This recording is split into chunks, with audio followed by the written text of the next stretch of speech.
Hello friends, स्वागत है आपका अपने यूट्यूब चैनल जितवाल सुपर एग्रीकल्चर में। मैं राजेश जितवाल आज फिर लेके आया हूँ आपके लिए एक नया टॉपिक, और वो होगा अपना पोषक तत्वों का, जहाँ से एक क्वेश्चन पूछा जाता है। चाहे कोई सा भी कंपटीशन हो अपने एग्रीकल्चर का, सभी में एक क्वेश्चन पूछा जाता है। मेरी बात यह है फ्रेंड्स, आपके लिए सबसे ज़्यादा इम्पोर्टेंट कि जो भी वीडियो आपको अब तक शेयर किए गए हैं उन सभी वीडियो में कुछ एक्स्ट्रा डाला गया है, तो एक बार उन वीडियो को जरूर देखें। हाँ, अगर आपको वीडियो अच्छा नहीं लगता है तो डिस्क्रिप्शन में लिंक में जरूर डालें कि सर वीडियो में कुछ कमी है या ये चीज़ की कमी है, वो चीज़ है। जो भी आपको लगता है जो मेच्योर करना चाहिए, उसमें और बढ़ाना चाहिए, तो आप डिस्क्रिप्शन में लिंक डाल दें। आज अपन बात करते हैं नेक्स्ट अपने पोषक तत्वों की। किसे कहते हैं? पोषक तत्व। देखो, पोषक तत्व बहुत इंपॉर्टेंट है, मानव के लिए भी है और प्लांट्स के लिए भी। परंतु अब अपन जो पढ़ेंगे वो पढ़ेंगे प्लांट्स में। किसमें पढ़ेंगे? प्लांट्स में। अपने मानव की नहीं पढ़ेंगे। आज किसके पढ़ रहे हैं अपन? प्लांट्स, पादप पोषक तत्व। बात करें पोषक तत्व कहते किसे हैं? देखो, मान लो कोई भी अपना प्लांट है, ये अपना प्लांट है। इस प्लांट को जब अपन क्या करते हैं, बीज की सोविंग करते हैं। क्या करते हैं? सोविंग, यानी बुआई कर देते हैं। जब बीज की बुआई करते हैं, बुआई करने के बाद में उसमें क्या करते हैं, जो न्यूट्रिएंट्स देते हैं अपन, क्या देते हैं? न्यूट्रिएंट्स। जैसे नाइट्रोजन की आवश्यकता होती है, नाइट्रोजन देते हैं। जिंक की आवश्यकता है, जिंक देते हैं। फास्फोरस देते हैं, डीएपी देते हैं, यूरिया देते हैं। ये सारे के सारे जो रसायन उसमें डालते हैं अपन, सारे के सारे उसमें रसायन अपन डालते हैं। जैसे आयरन की कमी होती है, आयरन के लिए अपन क्या करते हैं? अभी आयरन होता है, उसके लिए कमी पूर्ण करते हैं अपन। तो इस प्लांट की वृद्धि के लिए और इसको पोषण प्रदान करने के लिए जो तत्व दिए जाते हैं वही क्या कहलाते हैं? पोषक तत्व कहलाते हैं। तो अपन कह सकते हैं कि पौधे के पोषण व वृद्धि हेतु सहायक होते हैं। पोषण व वृद्धि के लिए पौधों को जो दिया जाता है, पौधे के पोषण व वृद्धि के लिए जो तत्व उसे दिए जाते हैं वही क्या कहलाते हैं? पोषक तत्व कहलाते हैं। क्या कहलाते हैं? पोषक तत्व कहलाते हैं। अब बात करें मेनली पोषक तत्वों की अपन, तो पोषक तत्व शब्द किसने दिया, खोज किसने की, तो ये चीज देखते हैं। पर यहाँ तक हो गया। देखो, पोषक तत्वों के बारे में अपन थोड़ा सा डीपली देख लेते हैं। फर्स्ट चीज, पोषक तत्वों के बारे में किसने बताया? तो देखो, एक वैज्ञानिक था ऑर्नोन, इंपॉर्टेंट है, ऑर्नोन में स्टाउट। दो वैज्ञानिक थे, दोनों फ्रेंड थे, ऑर्नोन और स्टाउट। दोनों फ्रेंड्स ने मिलकर सन 1939 में किसके बारे में बताया? इस पोषक तत्वों के बारे में बताया। किसके बारे में बताया? पोषक तत्वों के बारे में सर्वप्रथम आर्नोल्ड ने, स्टाउट ने सन 1939 के अंदर बताया था। अब हुआ क्या कि सन 1956 में, लगभग सन 1954 के अंदर, 1954 के अंदर इस आर्नोल्ड ने क्या किया? सन 1954 में एक अवधारणा दी, अपनी स्वयं की एक अलग से अवधारणा दे दी। और सन 1954 में, कब थी? सन 1954 में। और इसने क्या बताया अपनी अवधारणा में? इसने जो अवधारणा बताई वो अवधारणा किस नाम से? आर्नोन की आवश्यक पोषक तत्व की अवधारणा के नाम से जानी जाती है। और इसने तीन चीजें बताई थी अपनी अवधारणा में। कितनी बातें बताई? तीन बातें इंपॉर्टेंट इसने अपनी अवधारणा में बताई थी। एक तो इसने बताया था लाइफ साइकिल, जीवन चक्र। क्या बताया था इसने? जीवन चक्र। यानी कि एक तो इसने बताया जीवन चक्र। सेकंड जो इसने बताया था, फर्स्ट अपना जीवन चक्र हो गया, सेकंड इसने बताया, वो बताया एक की कमी दूसरा, एक की कमी दूसरा पूरी नहीं कर सके। और थर्ड बात इसने जो बताई वो ये बताई थी कि मेटाबॉलिज्म क्रियाओं में भाग लेने वाला होना चाहिए। मेटाबॉलिज्म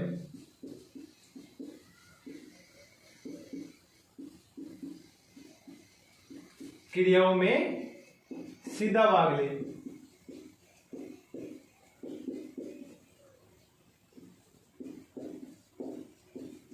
ये तीन चीजें आर्नोल्ड ने सन 1954 में खोज तो कब की थी उन्होंने?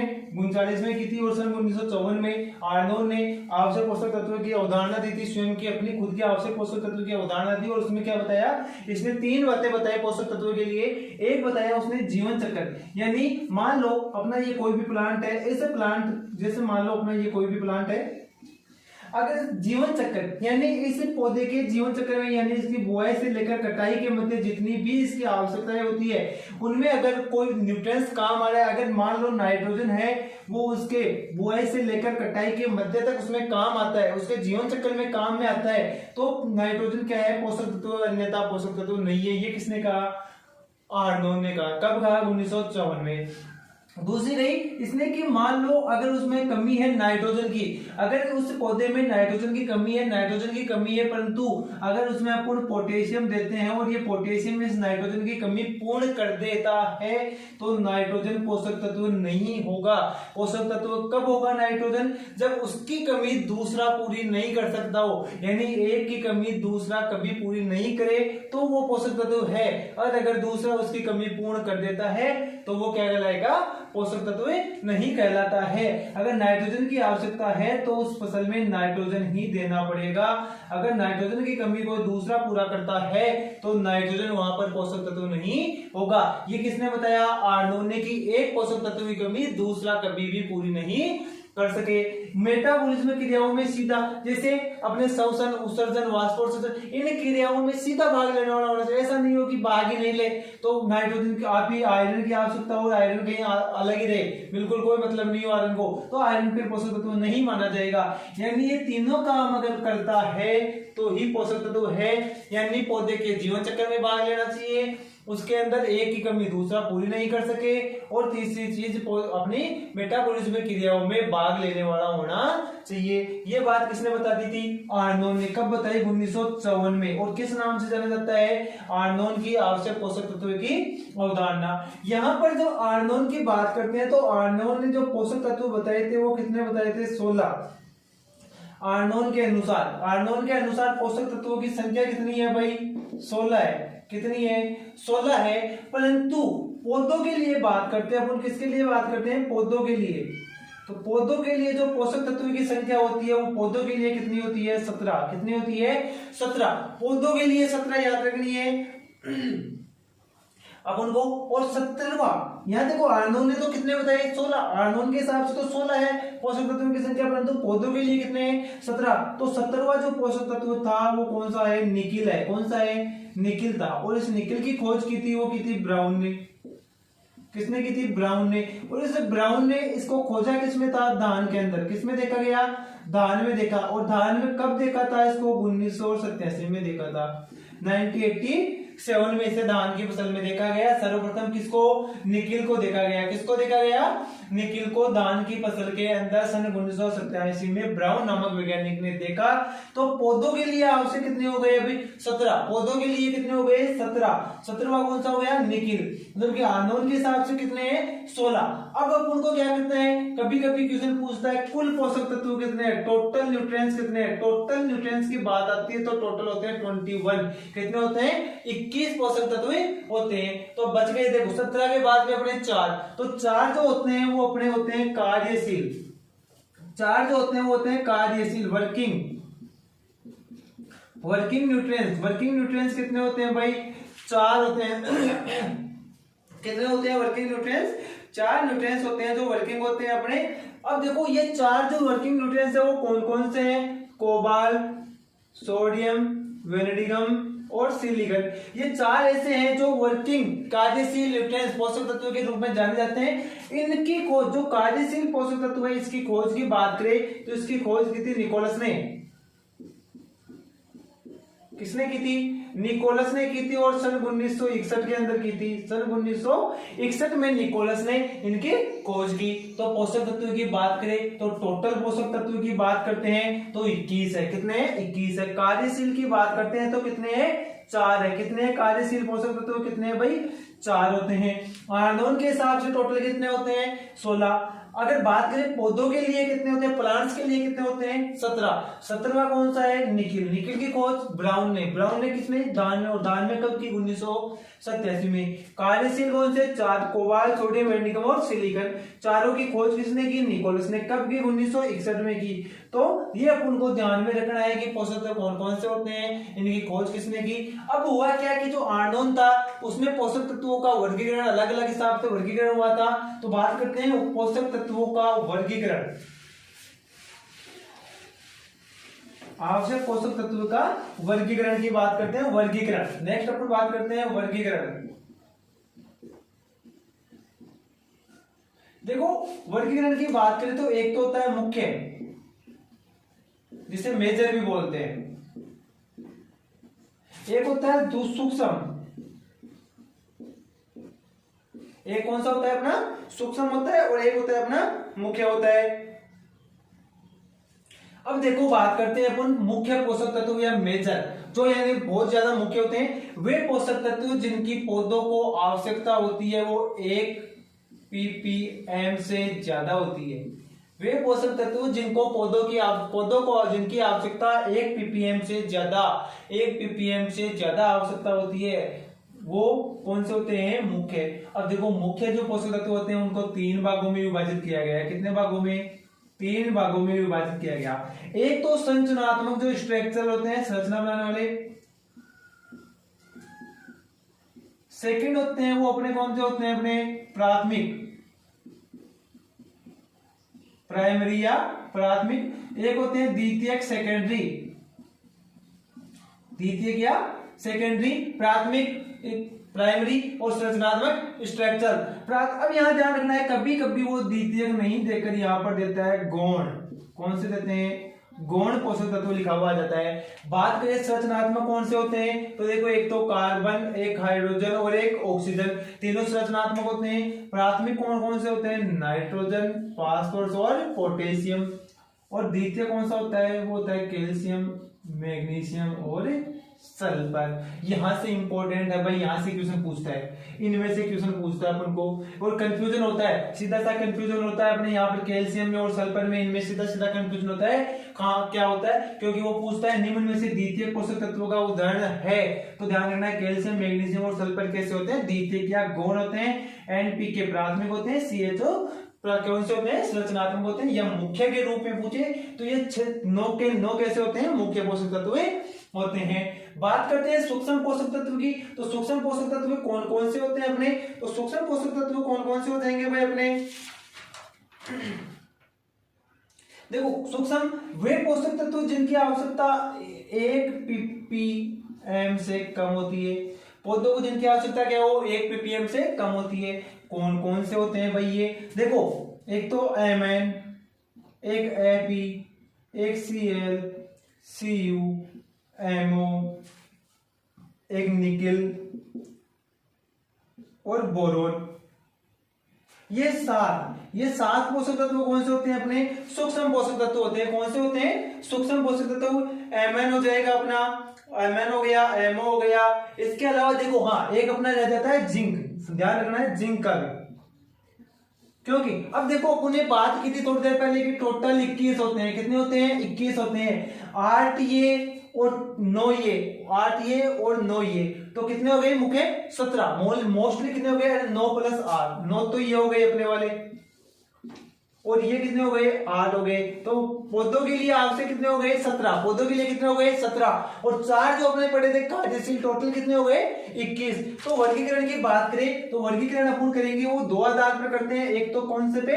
एक तो मुख्य और एक सूक्ष्म। सूक्ष्म में देखो Mn, Ap, Cl, Cu, MO, nickel, boron और जिंक, ये तो हो जाएंगे अपने सूक्ष्म जिनकी आवश्यकता 1 ppm से कम होती है। पौधों को जिनकी आवश्यकता क्या होती है? 1 ppm से कम, और 1 ppm ज्यादा होती है वो मुख्य। अब देखो थोड़ा सा क्वेश्चन यहां से थोड़ा सा इफेक्टिव क्वेश्चन पूछ देता है। जो कार्बन और ऑक्सीजन होता है वो पौधे का लगभग 90% भाग का निर्माण करते हैं। कितने परसेंट भाग का? 90% भाग का निर्माण करते हैं। जबकि जो हाइड्रोजन होता है वो 6%, पौधे के 6% भाग का निर्माण करता है। ये इंपॉर्टेंट है, यहां से अपन को क्वेश्चन पूछेगा तो कि कार्बन व ऑक्सीजन मिलकर पौधे के कितने भाग का? देखो जितनी भी शर्कराएं C6H12 O6 ग्लूकोज होता है, फ्रक्टोज होती है, माल्टोज होती है, गैलेक्टोज होती है, जितनी भी शर्कराएं होती है सभी में कार्बन, हाइड्रोजन व ऑक्सीजन मुख्य रूप से पाया जाता है। तो पौधे की जो संरचना है वो CHO पे उत्तरदायी होती है, और कार्बन और ऑक्सीजन 90%, जबकि हाइड्रोजन 6% उसकी संरचना का निर्माण करता है। तो ये हो गया पोषक तत्वों का वर्गीकरण। देखो वर्गीकरण के बाद में अपन बात करते हैं कि जो क्रॉप्स होती है, जो प्लांट्स होते हैं अपने, वो न्यूट्रिएंट्स को किस रूप में ग्रहण करते हैं? कौन से पौधे कौन से रूप में ग्रहण करता है? तो पोषक तत्वों का प्राप्य रूप किस रूप में प्राप्त करते हैं? बात करते हैं पोषक तत्वों के प्राप्य रूप। प्राप्य रूप कौन कौन से हैं? देखो अपन बात करते हैं पहले N, नाइट्रोजन फास्फोरस और पोटेशियम। नाइट्रोजन को किस रूप में ग्रहण करते हैं? तो नाइट्रोजन को देखो, एक तो NO3 माइनस और एक NH4 प्लस, दो रूप ध्यान रखने हैं, NO3 माइनस और NH4 प्लस। देखो यहां इंपॉर्टेंट है NH4 प्लस, अमोनिया किसके रूप में? अमोनिया के रूप में। और यहां पर इंपॉर्टेंट है, एक तो पूछता है अपन को धान, एक होती है चाय और एक होता है अपना गन्ना। ये धान, चाय और गन्ना नाइट्रोजन को NH4 अमोनिया के रूप में ग्रहण करते हैं, जबकि बाकी सभी फसलें जो भी इसके अलावा रह गई वो किस रूप में ग्रहण करती है? नाइट्रेट। किसके रूप में ग्रहण करती है? नाइट्रेट के रूप में ग्रहण करती है। धान, चाय व गन्ना को छोड़कर ये अमोनिया के रूप में ग्रहण करते हैं। पूछा जा सकता है नाइट्रोजन को सर्वाधिक फसलें किस रूप में ग्रहण करती है? नाइट्रेट के रूप में। धान किस रूप में करता है? अमोनिया के रूप में। गन्ना किसके रूप में करता है? अमोनिया के रूप में। चाय किस रूप में करती है? अमोनिया के रूप में करती है। फास्फोरस की अपन बात करते हैं, फास्फोरस को ग्रहण करते हैं, वो करते हैं PO4 माइनस, PO4 माइनस। एक होता है H2PO4 माइनस, एक होता है HPO4 माइनस। माइनस में यहां पर 2 आ जाएगा। PO4 minus, H2PO4 minus, HPO4 minus. सबसे ज्यादा H2PO4 माइनस के रूप में इसको ग्रहण किया जाता है। किसके रूप में? H2PO4 माइनस के रूप में, क्योंकि ये उदासीन होता है। कैसा होता है? यहाँ पर उदासीन बिंदु पर पाया जाता है H2PO4 माइनस के रूप में। किसके रूप में ग्रहण करते हैं? फास्फोरस को सर्वाधिक किस रूप में ग्रहण किया जाता है? H2PO4 माइनस, उदासीन। और याद रखना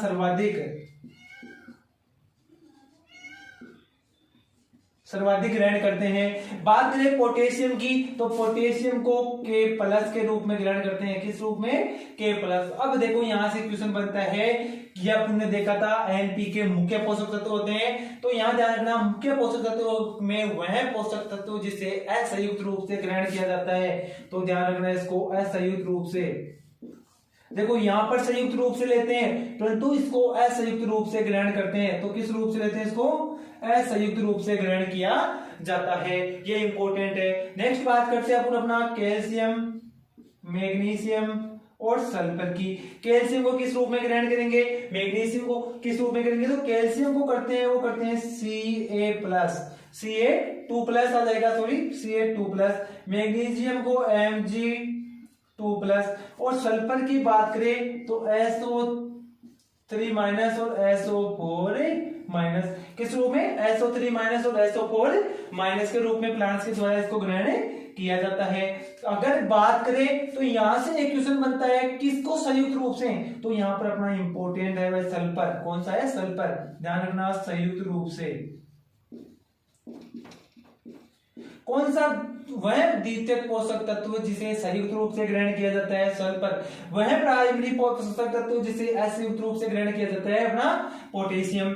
नेक्स्ट बात करते हैं अपन अपने अगले पोषक तत्वों की, तो अपन बात कर लेते हैं जिंक की। तो जिंक को Zn प्लस के रूप में, जिंक को Zn2 प्लस के रूप में ग्रहण किया जाता है। बात करें Mn की बात करें तो Mn को Mn2 प्लस। नेक्स्ट बात करते हैं बोरोन की। किसकी बात करते हैं अपन? बोरोन की बात करते हैं। तो बोरोन को H2BO4 माइनस के रूप में, H2BO4 माइनस के रूप में। इसके अलावा अगर बात करें तो इसको H2BO4 माइनस 2, H2BO4 माइनस 2 और एक ध्यान रखना BO4 माइनस, यहाँ H2BO4 माइनस और एक हो जाएगा BO4 माइनस के रूप में इसको ग्रहण किया जाता है। नेक्स्ट अपन बात करें कॉपर की। कॉपर की बात करते हैं तो कॉपर को Cu2 प्लस और Cu3 प्लस के रूप में। देखो यहां पर कॉपर को और क्यूपिक्स दो रूप से प्राप्त किया जाता है। Cu2 प्लस,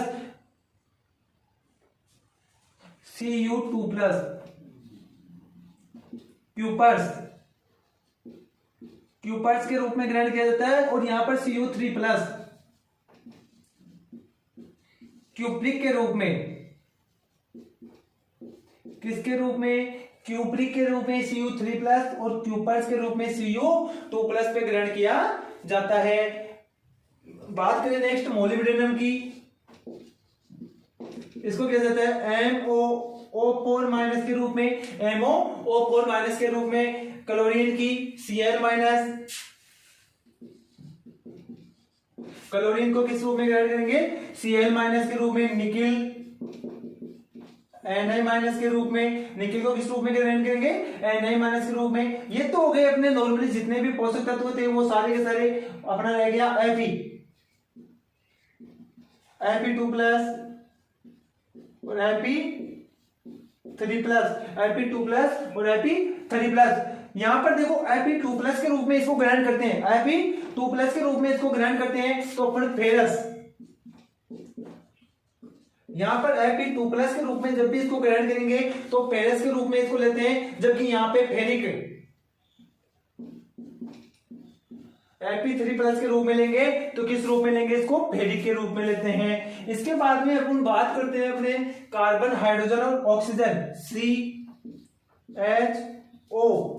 तो यहां पर देखो कार्बन को CO2 के रूप में, हाइड्रोजन को H2O के रूप में, ऑक्सीजन को O2 के रूप में, ऑक्सीजन को अपन किसके रूप में लेते हैं, O2 के रूप में लेते हैं, या फिर H2O के रूप में भी ले लेते हैं, जल के रूप में भी ले सकते हैं। इसको यहां पर ध्यान रखना, पूछा जा सकता है भाई यहां से कि किस पोषक तत्व को प्लांट किस रूप में ग्रहण करते हैं, तो नाइट्रोजन को किस में करते हैं, फास्फोरस को PO4 माइनस, H2PO4 माइनस, सबसे ज्यादा H2PO4 माइनस के रूप में ग्रहण करते हैं, उदासीन होता है। पोटेशियम को किस रूप में, आपने देखा होगा, आपने जब पढ़ा था हमने लोगों ने साथ में पढ़ा था तो उस टाइम पे भी मैंने बताया था कि फास्फोरस होता है उसका pH मान 0, 7.0 होता है, उदासीन होता है। ये कैसा होता है, उदासीन होता है। पोटेशियम Mk+ के रूप में असंयुक्त होता है, कैल्शियम Ca2+ होता है, मैग्नीशियम को Mg2+ के रूप में, सल्फर को SO3 और SO4- के रूप में, परंतु संयुक्त रूप से लेते हैं, जबकि पोटेशियम को असंयुक्त रूप से लेते हैं। और भी असंयुक्त रूप से है, परंतु ये प्राथमिक व द्वितीयक में पूछा जा सकता है आपसे। अगर पूछे कि असंयुक्त में कौन से है, तो देखो ये भी असंयुक्त है, ये भी असंयुक्त है। इसके अलावा बात करें अपन तो ये भी असंयुक्त है, ये भी असंयुक्त है, ये भी असंयुक्त है, परंतु मेनली प्राथमिक व द्वितीयक में। तो ये था अपना कि पौधे किस रूप में ग्रहण करते हैं। आपको अगर थोड़ा सा ध्यान रखना, एक चीज अपन छोड़ दिए, पूछ रहे कि अति सूक्ष्म माइक्रो न्यूट्रिएंट्स पोषक तत्व किसे कहा जाता है, अति सूक्ष्म पोषक तत्व, तो वो ध्यान रखना मोलिब्डेनम होता है, MO। अति सूक्ष्म पोषक तत्व के रूप में मोलिब्डेनम को जाना जाता है। तो ये तो अपना हो गया जो प्राप्य रूप थे, सारे के सारे किस रूप में ग्रहण किया जाता है और किस रूप में ग्रहण नहीं करते हैं। नेक्स्ट अपन बात कर लेते हैं पौधों पर प्रभाव, यानी कि कौन से पोषक तत्वों का प्रभाव प्लांट पर किस जगह पर देखा जाता है। बात करते हैं पौधों का प्रभाव। पौधों का प्रभाव अपन देखते हैं कि पौधों का सर्वाधिक कमी कहां पर देखी जाती है, कौन से फसल की कमी कहां पर दिखाई देगी और कौन से की कमी कहां पर दिखाई देती है, अपन ये देख लेते हैं। पहले देखो, मान लो ये प्लांट है अपना, इंपॉर्टेंट है, किस पोषक तत्व की कमी कहां पर दिखाई देती है प्लांट पर। अपन बात करते हैं प्लांट की, इंपॉर्टेंट है, समझ लेना, क्वेश्चन पूछेगा यहां से।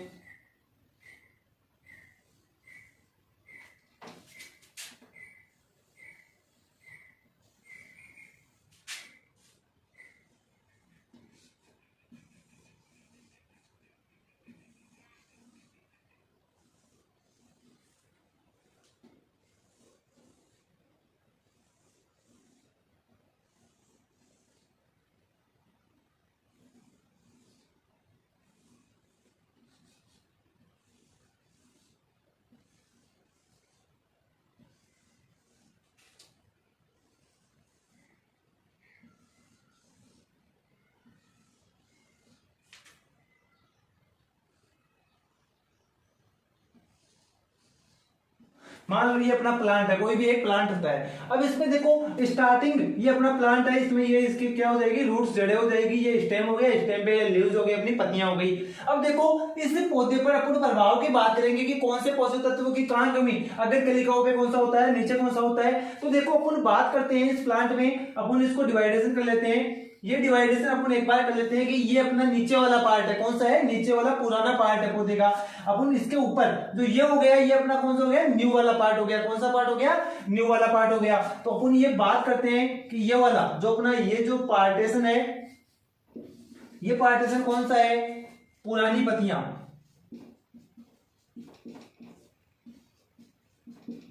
कौन सी पत्तियां हैं? पुरानी पत्तियां। तो पुरानी पत्तियों पर कौन कौन से पोषक तत्व देखने को मिलते हैं? तो देखो यहां पर अपन को मिलेगा nitrogen, phosphorus, potassium, molybdenum. Nitrogen मिल जाएगा, फास्फोरस, पोटेशियम, मोलिब्डेनम और अपना मिल जाएगा एक मैग्नीशियम।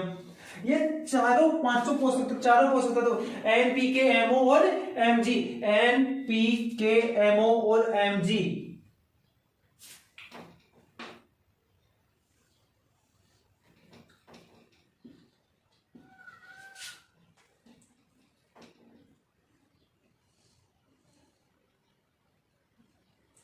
और यहां पर कौन सा हो गया अपना पोटेशियम। ये सारे के सारे कहां पर? पुरानी पत्तियों पर, यानी या तो पुरानी पत्तियां आ सकती है या फिर निचली पत्तियां।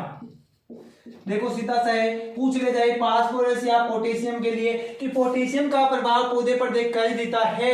पौधे पर पोटेशियम का प्रभाव कहां या कमी का लक्षण? तो पुरानी व निचली पत्तियों पर दिखाई देता है। अब अपन बात करते हैं पुरानी व नई। अपन बात करें पेपर पुरानी भी हो और नई भी हो। जैसे मान लो ये वाली सारी की सारी जो अपने ऊपर वाली है, ये सारी की सारी कैसी है? ये वाली नई पत्तियां है। कौन सी है?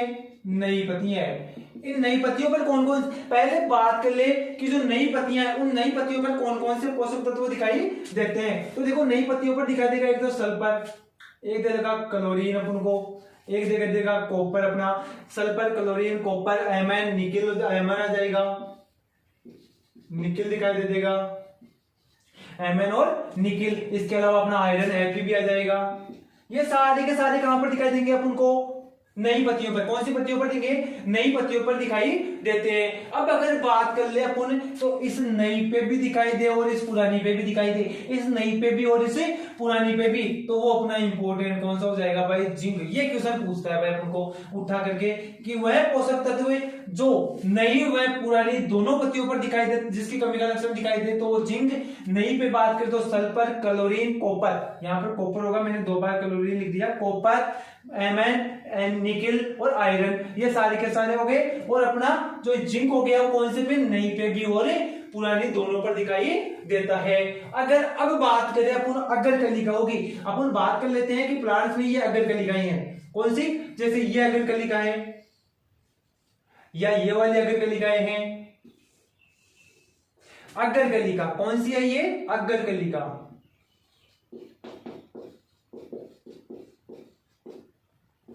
अगर कलिकाएं जो ऊपर वाली होती है उन्हें कहते हैं। तो अगर कलिकाओं के ऊपर जो ध्यान सर्वाधिक लक्षण दिखाई देगा तो अगर कलिकाओं पे या तो दिखाई देगा कैल्शियम का या फिर देगा बोरोन का।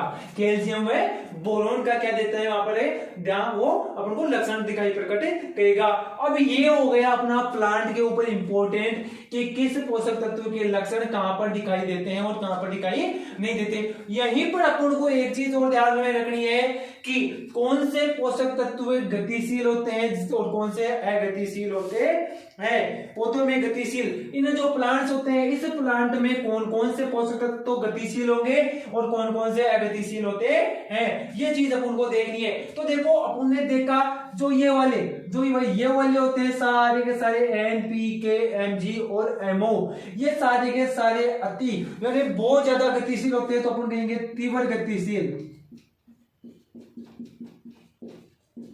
यहीं पर ध्यान रखना है कि जो पुराने या निचली पत्तियों पर जिनका प्रभाव देते हैं वो पौधों में क्या होते हैं? तीव्र गतिशील होते हैं। पौधों में क्या होते हैं? तीव्र गतिशील। और बात करें नाइट्रोजन की तो सर्वाधिक होता है नाइट्रोजन।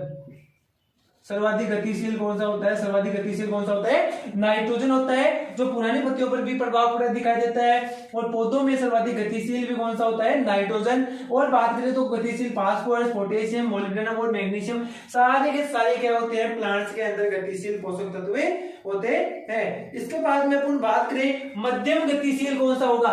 ये तो बहुत ज्यादा गतिशील हो गया, मध्यम का मतलब थोड़ा सा कम। तो ध्यान रखना मध्यम गतिशील अपना जिंक है, वो क्या हो जाएगा? मध्यम गतिशील हो जाएगा। यानी जो दोनों ही पत्तियों पर दिखाई देगा वो कैसा हो जाएगा? मध्यम गतिशील। देखो वैसे भी मध्यम में आ रहा है, ऊपर नीचे दोनों साइडों में इफेक्ट पड़ रहा है, और वैसे भी मध्यम में ही आएगा, गति के रूप में भी मध्यम में आएगा। ये नीचे होगा तो सबसे पहले तो तीव्र इसी की होगी। अब बात करते हैं अपन कि कौन से हैं जिनका प्रभाव अपन को क्या होगा, बहुत कम दिखाई देगा। यानी यहाँ पर बहुत ज्यादा था, फिर मध्यम आया, बहुत कम यानी कम दिखाई देगा। तो जो नई पत्तियां वाले होते हैं, ये सारे के सारे नई पत्तियों वाले होते हैं, इनका प्रभाव कम दिखाई देता है, कम गतिशील। ये कैसे होते हैं, कम गतिशील होते हैं। और जिनका प्रभाव अगर कलिकाओं पर दिखाई देता है अपना कैल्शियम व बोरोन, कैल्शियम व बोरोन। इस कैल्शियम व बोरोन जो अगर कलिकाओं पर दिखाई देता है अपना, वो कैसा हो जाएगा, अगतिशील। तो पोषक तत्व के बारे में आपको पूछ ले कि वह पोषक तत्व जो पौधे में सर्वाधिक गतिशील होता है, नाइट्रोजन। वह पोषक तत्व जो पौधे में गतिशील नहीं होता, कैल्शियम व बोरोन। जो कम गतिशील होता है वो जाएगा अपना नहीं, सल्फर हो जाएगा, कैलोरीन हो जाएगा, कॉपर हो जाएगा। और जो मध्यम गतिशील होते हैं वो कौन से हो जाएंगे, अपना जिंक हो जाएगा। तो दो चीजें अपने यहाँ इस प्लांट से देख ली कि कौन सी गतिशील होती है और कौन सी अगतिशील होते हैं। कौन से पौधे की निचली पत्तियों पर या प्रभाव पर दिखाई देता है, कौन सी का अगर कलिकाओं पर, कौन सी का दोनों पर, और कौन सी का किस पे अपने नई पत्तियों पर दिखाई देता है। तो ये चीज अपने देख ली। अब अपन बात करेंगे नेक्स्ट, वो बात करते हैं पोषक तत्वों की कमी से होने वाले रोग। रोगों से पहले एक बार अपन छोटी सी दूसरी चीज देख लेते हैं, कमी से प्रभावित फसलें। कमी से प्रभावित फसलें, पोषक तत्व की कमी से प्रभावित फसलें कौन कौन सी है, कौन सी फसल पर किस पोषक तत्व की कमी का प्रभाव दिखाई देता है। जैसे अपन मेनली अगर बात कर ले एमएन, एमएन जो होता है उसका प्रभाव अपन को दिखाई देगा जई में। किसमें सर्वाधिक एमएन का प्रभाव किसमें दिखाई देगा, जई में दिखाई देगा। और जई नहीं मिलेगी तो वहां पर आपको मिलेगा चुकंदर। यानी कि सर्वाधिक प्रभाव सूचक पौधा भी कह सकते हैं इसको अपन। एमएन होता है जई व चुकंदर के लिए सूचक पौधा होता है, एमएन की कमी के लिए जई व चुकंदर। सर्वाधिक प्रभाव किसमें दिखाई देगा, कमी का अपन को एमएन, और इसका जई व चुकंदर में एमएन की कमी के लक्षण दिखाई देते हैं। अगर बात करें नाइट्रोजन और कॉपर, नाइट्रोजन और कॉपर की तो एक तो फूल गोभी और एक पत्ता गोभी। एक तो अपने फूल गोभी में और अलग उसके बाद में पत्ता गोभी। तो पत्ता गोभी व फूल गोभी के लिए नाइट्रोजन व कॉपर, इनकी कमी का लक्षण दोनों का सर्वाधिक किसमें दिखाई देता है अपन को, फूल गोभी में, पत्ता गोभी में दिखाई देता है। इसके बाद में अपन बात करें आयरन की, आयरन तो फूल गोभी, गांठ गोभी, आलू, फूल गोभी, गांठ गोभी और आलू के अंदर दिखाई दे देगा। इसके अलावा आपको दिखाई दे तो वहां पर जई भी आ सकता है अपना, क्या जाएगा, जई। इन आयरन की जो कमी का लक्षण है वो मोस्टली फूल गोभी पर, गांठ गोभी पर, आलू व जई पर दिखाई देता है। यानी सर्वाधिक आयरन की कमी से प्रभावित होने वाली फसलें कौन कौन सी है, फूल गोभी है, गांठ गोभी, आलू है और जई होती है अपनी। इसके बाद में अपन बात करें पोटेशियम और मैग्नीज, तो दोनों का जो लक्षण दिखाई देता है वो अपने आलू पर। इनका भी लक्षण किस पर, सर्वाधिक कमी का लक्षण किस पे दिखाई देगा, अपने आलू पर दिखाई देता है। अब बात करते हैं जिंक की, तो देखो जिंक का धान, ज्वार, बाजरा, मक्का। जिंक का धान, ज्वार, बाजरा, मक्का। इसके अलावा कपास, सोयाबीन और नींबू वर्गीय, और अपने नींबू वर्गीय फलों में इसका दिखाई देता है। और अगर बात करें कॉपर, तो देख कॉपर का सर्वाधिक होगा नींबू वर्गीय। किसमें दिखाई देगा सर्वाधिक, अपने नींबू वर्गीय। इसके अलावा देखो बेर में, सेब और प्याज, इन फसलों के ऊपर सर्वाधिक कॉपर के लक्षण दिखाई पड़कर कमी के लक्षण दिखाई होते हैं। इसके बाद में बात करें बोरोन, तो बोरोन की बात कर लेते हैं। तो बोरोन का सर्वाधिक सूचक पौधा क्या होता है भाई, सूरजमुखी। इंपॉर्टेंट है, बोरोन के लिए पूछता है। यहाँ पर पूछता है नींबू वर्गीय फलों में सर्वाधिक किसकी कमी दिखाई देती है, तो कॉपर की। आलू में पूछ ले सबसे ज्यादा तो पोटेशियम और मैग्नीशियम की। मोइनली आपको फूल गोभी में पूछेगा सबसे ज्यादा नाइट्रोजन दे देगा। और जई और चुकंदर के लिए पूछे तो मैंने याद में रखना है अपन को। एक पूछता है, देखो इंपॉर्टेंट है, बार बार पूछा गया अपन को, सोडियम। सोडियम चुकंदर, चुकंदर का सूचक पौधा कौन सा होता है भाई, सोडियम होता है। इंपॉर्टेंट है, ध्यान रखना। सूचक पौधा कौन सा होता है अपना, चुकंदर। सोडियम का सूचक पौधा क्या होता है, चुकंदर। मोस्ट इंपॉर्टेंट है, वहां पर ध्यान रखना है। सिलिकन SI, तो ध्यान रखना है, एक तो धान में और एक गन्ना। सबसे ज्यादा कहां कमी की दिखाई देगी इनकी, सिलिका की कमी होगी वो धान में गन्ना में। सिलिका की कमी धान में गन्ना में सबसे ज्यादा दिखाई देती है। और एक होती है एमओ, गोभी में और रिंजका। गोभी और रिंजका में इसकी कमी का लक्षण दिखाई देते हैं। इसके अलावा आपको दे दिया जाए तो ध्यान रखना, तोरिया भी दे देगा, यहां पर तोरिया में भी दिखाई देती है। तो ये वो है कि पोषक तत्व की कमी के प्रभावित फसलें कौन कौन सी फसलें हैं जिसमें कमी के लक्षण दिखाई देते हैं। तो ध्यान रखना, मोस्टली जई, Mn का सबसे ज्यादा दिखाई देगा जई में। सोडियम का सबसे ज्यादा ध्यान रखना है चुकंदर के लिए। नाइट्रोजन का सबसे ज्यादा ध्यान रखना है फूल गोभी में। इसके बाद में आयरन का सबसे ज्यादा तो दिखाई देता है वो अपने फूल गोभी में ही देता है। और इसके अलावा अगर आपको पूछ लिया जाएगा तो आलू में, मोस्टली आलू की बात करते हैं तो आलू में पोटेशियम, आलू में क्या आ जाएगा सबसे ज्यादा अपना पोटेशियम आ जाएगा। यहाँ धान, जवार, मक्का, बाजरा, सोयाबीन, इनके लिए ध्यान रखना है जिंक। और अगर आपको नींबू वर्गीय में पूछ ले तो इंपॉर्टेंट है भाई कॉपर। अगर सूरजमुखी के लिए पूछे तो मोस्ट इंपॉर्टेंट होता है बोरोन। और तोरिया के लिए या रिंजका के लिए आपको पूछता है तो एमओ। धान व गन्ना के लिए इंपॉर्टेंट माना गया है सिलिकन। और चुकंदर का सूचक पौधा जो बार बार क्वेश्चन पूछा गया है वो कौन सा हो जाएगा अपना, सोडियम हो जाएगा। तो ये वो है जिसकी कमी से लक्षण दिखाई देंगे अपन को, प्लांट्स पर लक्षण दिखाई देते हैं। नेक्स्ट अपन जो बात करते हैं वो बात कर लेते हैं अपन पौधों के अंदर होने वाले रोग कौन कौन से होते हैं।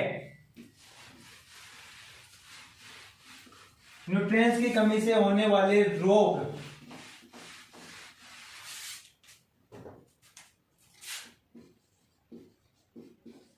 कमी के लक्षण के रोग, कमी पोषक तत्वों की जो कमी होती है उसके कारण से जो पौधों में रोग होते हैं, तो लिख सकते हैं अपन कमी से होने वाले रोग।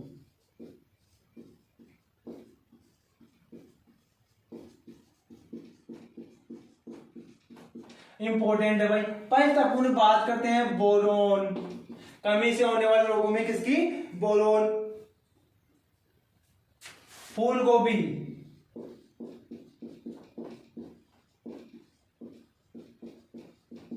होलोस्टेम, फूल गोभी का होलोस्टेम किसके कारण से होता है, बोरोन के कारण जी। इसके अलावा बात करें तो चुकंदर का हार्ट रोग, चुकंदर का हार्ट रोग की बोरोन की कमी से। इसके अलावा फूल गोभी, इसी फूल गोभी में एक रोग लगता है ब्राउनिंग। कौन सा रोग लगता है, ब्राउनिंग, बुरापन। फूल गोभी में ब्राउनिंग, बुरापन। इसके अलावा देखो कहीं भी आ जाए बोरोन के लिए फलों का पटना, फलों का पटना, ये भी किसकी कमी से होगा, बोरोन की कमी से। अंगूर के लिए इंपॉर्टेंट है भाई, अंगूर में पूछा जाता है hand and chicken, hand and chicken रोग किसकी कमी से होता है, ये भी अपने बोरोन की कमी से होता है। और एक रोग लगता है नेक्रोसिस, उत्तक से। कौन सा, उत्तक से। ये कोई सा भी रोग आ जाए, फूल गोभी का, होलोस्टेम, चुकंदर का हार्ट रोग, ब्राउनिंग, बुरापन, बुरापन किसी भी रोग के लिए आ जाए, बुरापन होगा तो बोरोन की कमी से होगा। ब्राउनिंग, बुरापन किसकी कमी से होगा, बोरोन। किसी भी फसल में पूछ ले, बोरोन की कमी से। फलों का पटना, बोरोन। उत्तक से, बोरोन। हैंड एंड चिकन रोग, बोरोन की कमी से दिखाई देते हैं। नेक्स्ट अपन बात कर लेते हैं जिंक। जिंक की कमी से कौन कौन से लक्षण दिखाई देते हैं। अपन बात करते हैं, फर्स्ट इंपोर्टेंट है जो आप बार बार क्वेश्चन आता है, धान का खेरा रोग। धान का खेरा रोग, और धान का खेरा रोग है वो किसने को लगा, YL लेने ने। उत्तरांचल में, इंपॉर्टेंट है, ध्यान देना।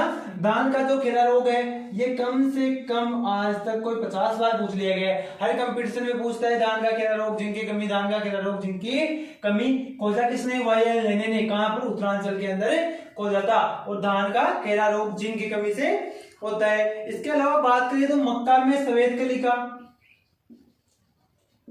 मक्का में सफेद कली का, मक्का के अंदर कौन सा रोग लगता है? सफेद कली का, कलियों का सफेद हो जाना।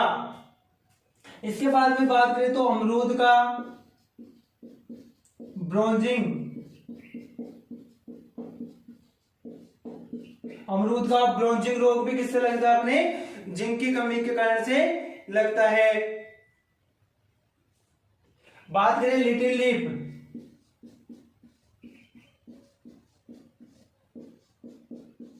लिटिल लीफ कोई सी भी क्रॉप हो किसके कारण से होगा? जिंक की कमी से। किसके कारण से होगा? जिंक की कमी से।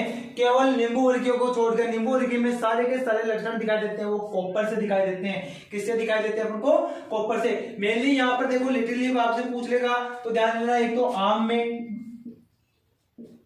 और एक हो सकता है बैंगन में, आम और बैंगन। नींबू वर्गीय की बात करें तो कहां से होगा? अपने कॉपर से। कहां से होगा? अपने कॉपर से। आयरन, नेक्स्ट अपन बात कर लेते हैं आयरन। तो दान में ब्राउनिंग, ब्रोंजिंग, दान में,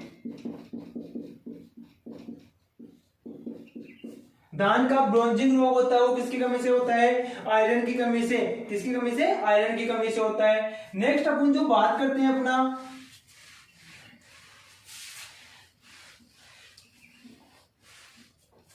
वो बात कर लेते हैं एमएन। इंपॉर्टेंट है, बार बार पूछा गया है। जई का ग्रे स्पाइक, जई का ग्रे स्पाइक रोग किसके कारण से होता है? एमएन की कमी के कारण से होता है। एक होता है पत्तियों का पीला, पीला पड़ना, पत्तियों का पीला पड़ना, पत्तियों का पीला पड़ना। मोस्टली इसमें पूछेगा आपसे, देखो नाइट्रोजन की कमी से होती है पत्तियों का पीला, परंतु यहां पर पूछेगा आपसे चित्तीदार, पर नाइट्रोजन की कमी से भी क्या होता है? पीला पड़ना, या पत्तियों का पीला पड़ना या चित्तीदार रोग एमएन। नाइट्रोजन की कमी से भी क्या होता है? पत्तियों का पीला पड़ना होता है। और गन्ने का फाइला ब्लास्ट रोग, गन्ने का फाइला जिसको बोलते हैं ब्लास्ट, गन्ने का ब्लास्ट रोग या फाइला रोग किसके कारण से? एमएन की कमी के कारण से होता है। एमओ, फूल गोभी में वीवटेल,